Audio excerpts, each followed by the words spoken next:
Do not try and bend the spoon. That's impossible. Instead, only try to realize the truth. What truth? There is no spoon. There is no spoon?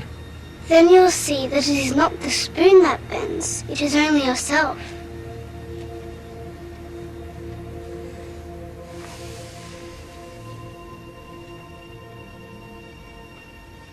You know, the reality that we're experiencing every day, people listening to this show now, is so not like we appear to be experiencing it. You stand and look into the night sky, and you'll see all those lights, all those planets and stars, and they talk about billions of light years and all this vast distance. What you are seeing exists in that form only in a few cubic centimeters at the back of your brain, where the brain decodes information in electrical form from or in to a illusory physical reality, which is actually holographic.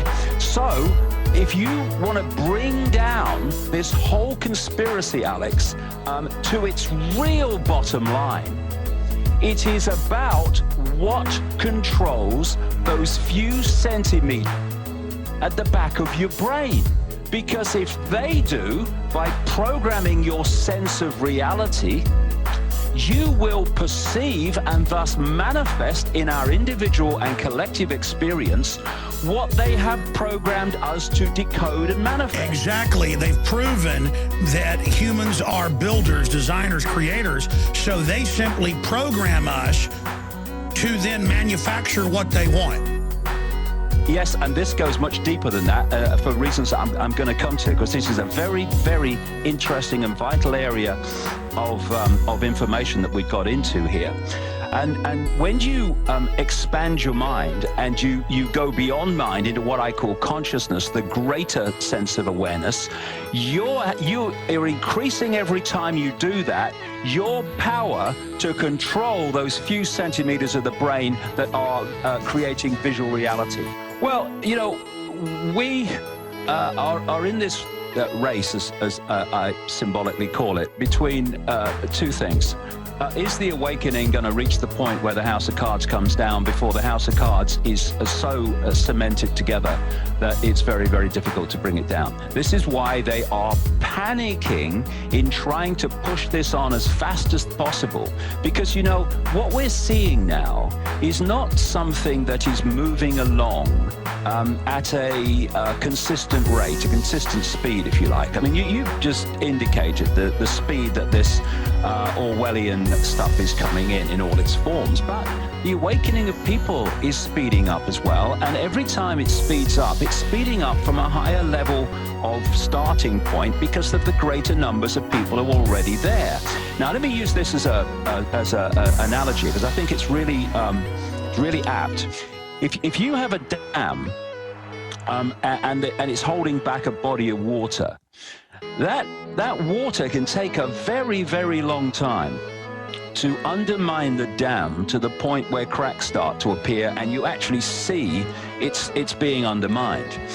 But the time difference between the cracks appearing and the dam collapsing is very, very much shorter and narrower than it took to start the cracks in the first place. And what we are at now, I would suggest, in undermining this, exposing it and bringing it to an end, is we're at the end of the beginning.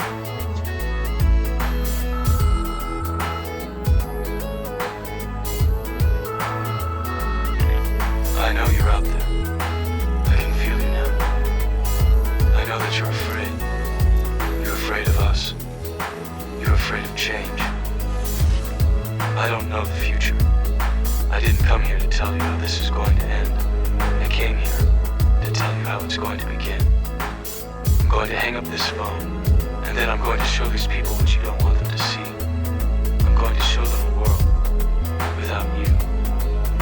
A world without rules and controls, without borders or boundaries. A world where anything is possible.